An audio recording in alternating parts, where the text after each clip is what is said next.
Arizona की kit peak observatory में solar astronomer mat pen सूर्य की इस सतह का अध्ययन करते हैं ताकि ये पता चल सके कि लाइट के फोटोन किस तरह फंस जाते हैं। आज कुछ बादल नजर आ रहे हैं, लेकिन शायद हमें कुछ आंकड़े मिल जाएंगे। ओके, ठीक है। मैकमैथ पियर्स टेलीस्कोप का इस्तेमाल करके वो सूर्य के प्रकाश को फोकस करते हैं ताकि फोटोस्फीयर की स्कैनिंग विस्तार से की जा सके। हमें सूर्य की सतह पर कुछ छोटे सनस्पॉट मिले हैं। हमें 2 सनस्पॉट मिले हैं। ये खासे बड़े हैं और सूर्य की छोर की तरफ बढ़ रहे हैं, यानी सतह की तरफ। लेकिन इन सभी के साथ छोटे सनस्पॉट भी हैं, जिनके समूह इन बड़े स्पॉट्स के साथ साथ चल रहे हैं। सन स्पॉट ऐसे हिस्से होते हैं जहां प्रकाश फंस जाता है। तो सनस्पॉट सूर्य के एक खास हिस्से से ऊर्जा को हटाकर वहां एक स्याह धब्बा बना देती है। ये उन कन्वेक्टिव फ्लूइड्स का रास्ता रोकता है जो सूर्य के अंदर वाले हिस्से से गर्मी और प्रकाश को स्पेस तक नहीं पहुंचने देता। ऐसे में हमें ठंडे हिस्से नजर आते हैं जो हमें गहरे रंग के लगते हैं। एक दमदार ताकत हमारे फोटोन को उसके रास्ते में ही रोक देती है, जिससे प्रकाश और ऊर्जा सूर्य की सतह से नहीं निकल पाती।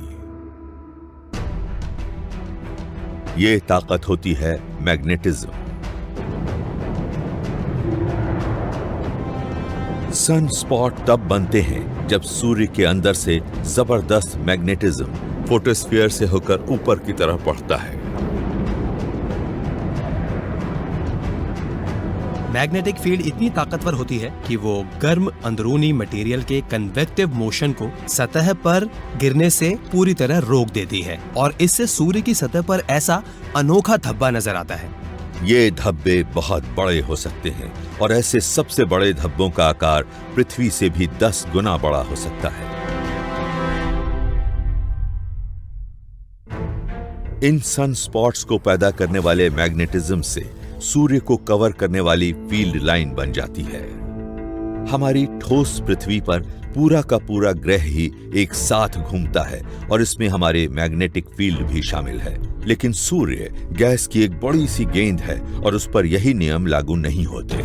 सूर्य की बनावट ठोस नहीं है। ये गैस का एक बहुत बड़ा गोला है। ये अपनी ही धुरी पर घूमता जरूर है, लेकिन इसका इक्वेटर ध्रुवों के मुकाबले ज्यादा तेजी से घूमता है। सूर्य खुद एक पेंच की तरह घूमता है और इसके साथ घूमती है इसकी मैग्नेटिक फील्ड। ये अपने ध्रुवों के बजाय इक्वेटर पर ज्यादा तेजी से घूमती है और ऐसे हर चक्कर के साथ इसकी मैग्नेटिक फील्ड और ज्यादा ऐंठती जाती है। इसके नतीजे में पैदा होती है एक मैग्नेटिक उथल पुथल। तो जब ये फील्ड सूर्य की सतह पर से उभरती है, इनके अंदर ढेर सारी ऊर्जा भरी होती है। ये सभी किसी रबर बैंड की तरह ऐंठे और आपस में गुथे हुए होते हैं और इनमें काफी ताकत होती है। अगर आप किसी रबर बैंड को खींचे और ऐंठें तो आपको उसके अंदर मौजूद तनाव का बखूबी एहसास होगा। जब मैग्नेटिक लाइन ऐंठती है तो फोटोन वाले हमारे प्लाज्मा का बहाव सतह तक नहीं पहुंच पाता। तो होता यह है कि गैस के ये पैकेट जो सतह तक पहुंचते हैं ठंडे तो हो जाते हैं, लेकिन मैग्नेटिज्म की वजह से वहीं फंसे रह जाते हैं।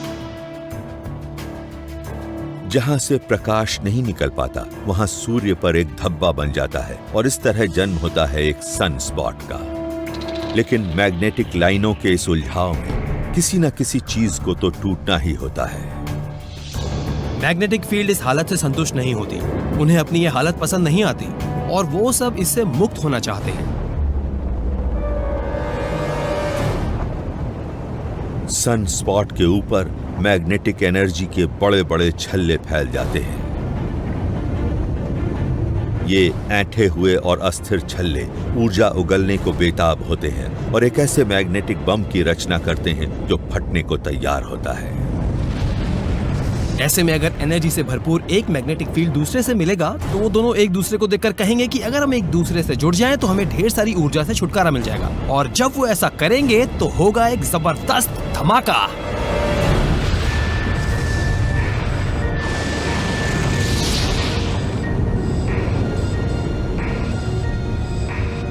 ये धमाका जबरदस्त होता है और हम इसे कहते हैं solar flare.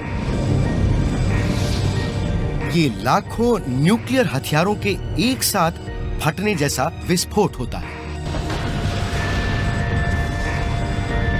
Solar flare space में बाहर की तरफ फटती है। और इनकी रफ्तार होती है 72 लाख किलोमीटर प्रति घंटा। इनसे जबरदस्त ऊर्जा निकलती है। मैग्नेटिक फील्ड सूर्य की सतह से प्लाज्मा को उछालते रहते हैं और फिर अचानक ही बहुत ज्यादा प्रकाश निकलना शुरू हो जाता है।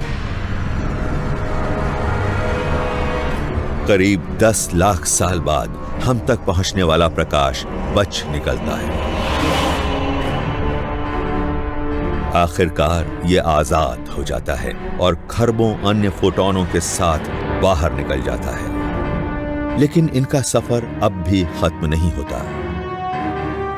इनमें से ज्यादातर कॉस्मोस के सुदूर छोरों की तरफ दौड़ते हैं, नई और अजीब दुनियाओं की ओर।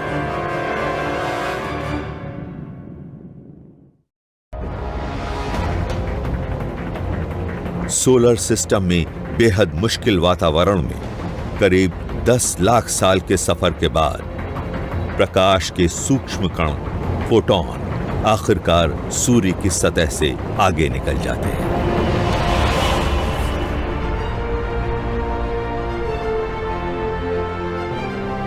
अब ये आजाद होते हैं। अब ये उस मुश्किल सफर को छोड़ सकते हैं जो उन्हें सूर्य पर करना पड़ा, और ये प्रकाश की गति से बाहर की तरफ उड़ने लगते हैं।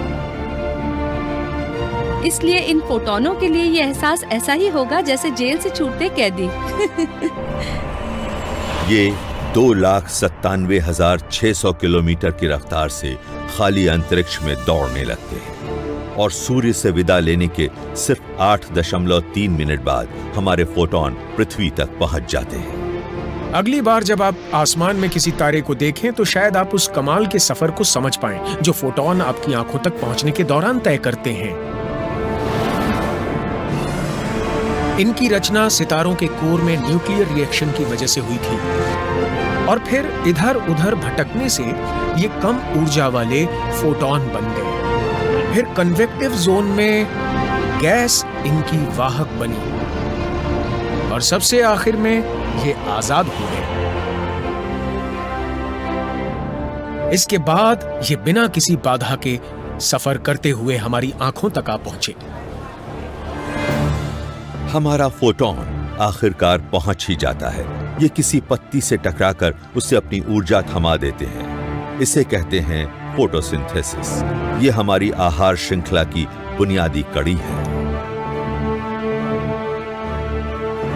आखिरकार सूर्य के कोर से ऊर्जा लेकर हमारा फोटॉन और इसके जैसे अरबों हमारे ग्रह पर जीवन की ज्योति जला देते हैं।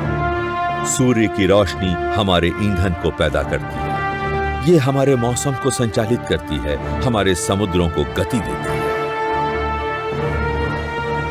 रोजाना हमारी पृथ्वी पर इतने फोटॉन बरसते रहते हैं कि हमारी सभ्यता 27 साल तक चल सके। सूर्य की रोशनी सिर्फ ऊष्मा और गर्मी ही नहीं देती, ये हमें हमारी जरूरत की तमाम चीजें देती है। बिना रोशनी के हम जिंदा नहीं रह सकते। हमें संचालित करने वाली तमाम ऊर्जा, जो चीजें हमारे ग्रह को गति देती हैं, जीवन को मुमकिन बनाती हैं, वो सूर्य से ही हासिल होती हैं। हर सेकंड पृथ्वी पर खरबों फोटॉन बरसते हैं और इनमें से हर एक हमें जीवनदायी ऊर्जा देता है। लेकिन जो असंख्य फोटॉन हमारे पास से आगे निकल जाते हैं, शनि ग्रह तक पहुंचते हैं और 4 घंटे बाद नेपच्यून तक। सूर्य की सतह से रवाना होने के बाद कोई फोटॉन अपनी क्षमता के मुताबिक जितनी दूरी तक चाहे सफर कर सकता है। वो पूरे ब्रह्मांड में जा सकता है, अरबों प्रकाश वर्ष दूर भी।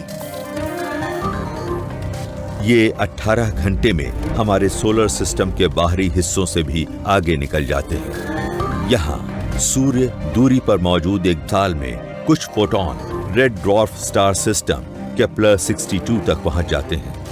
इस सोलर सिस्टम पर पृथ्वी जैसे रहने योग्य ग्रह मौजूद बताए जाते हैं। हमारी आकाश गंगा में पृथ्वी जैसे अरबों ग्रह हैं। अगर उन पर जीवन है तो क्या वो हमारे सूर्य की रोशनी को देख सकते हैं? अगर वहाँ एलियन मौजूद हैं तो वो आसानी से हमारे सूर्य की रोशनी को देख सकते हैं, और अगर वो काफी नजदीक हैं तो वो सूर्य को अपनी आंखों से या टेलीस्कोप से भी देख सकते हैं। वो तो सूर्य को काफी ज्यादा दूरियों से भी देख सकते हैं। तो इस बात की संभावना काफी कम है कि एलियन इस बात को बिना समझे हमारे सूर्य का फिलहाल अध्ययन कर रहे हैं कि हम भी यहाँ ब्रह्मांड का अध्ययन करने के लिए मौजूद हैं। आगे बढ़ते हुए ये फोटॉन 1500 साल में हॉर्स हेड नेबुला के पास से गुजर जाएंगे और 7000 साल में पिलर्स ऑफ क्रिएशन के पास से। इतनी दूरियों पर हमारे सूर्य की रोशनी को सिर्फ आंखों से देखना मुमकिन नहीं होगा, लेकिन एक ताकतवर टेलीस्कोप से इसे जरूर देखा जा सकेगा। हम पृथ्वी पर या स्पेस में जो सबसे बड़े टेलीस्कोप बना सकते हैं, उनके जरिए हम ब्रह्मांड के दूसरे छोर पर मौजूद तारों की रोशनी को देख सकते हैं, जो 10 अरब प्रकाश वर्ष से भी ज्यादा दूर है। तो हमारे सूर्य की रोशनी पूरे ब्रह्मांड में सफर करती है। तो हमारे सूर्य की रोशनी हमारी पृथ्वी की रोशनी लगातार सफर करती ही रहती है। जब अगली बार आप साफ आसमान के नीचे ऊपर की तरफ नजर डालें तो शायद किसी का अभिवादन करना चाहें, क्योंकि ऊपर से कोई भी आपको देखकर अभिवादन कर सकता है। यानी हमारा छोटा सा ये तारा पूरे ब्रह्मांड में नजर आता है, बशर्ते कोई देख रहा हो। हमारे नजर आने वाले ब्रह्मांड में एक भी जगह ऐसी नहीं है जहां से आप हमारे सूर्य को नहीं देख पाएंगे। और ये बहुत कमाल की बात हो सकता है कि ब्रह्मांड के दूसरे छोर पर हमारे वजूद के कुछ सबूत मौजूद हैं। शायद हम अरबों साल तक वहां ना पहुंचे, लेकिन कम से कम हमें भुलाया तो नहीं जाएगा। इस सफर की शुरुआत सूर्य के कोर से एक फोटॉन के साथ हुई थी, जो 10 लाख साल के बाद सूर्य के चंगुल से निकल पाया। आजाद होने के बाद हमारा फोटॉन ऊर्जा, ऊष्मा और जीवन लेकर हमारी पृथ्वी तक पहुंचा।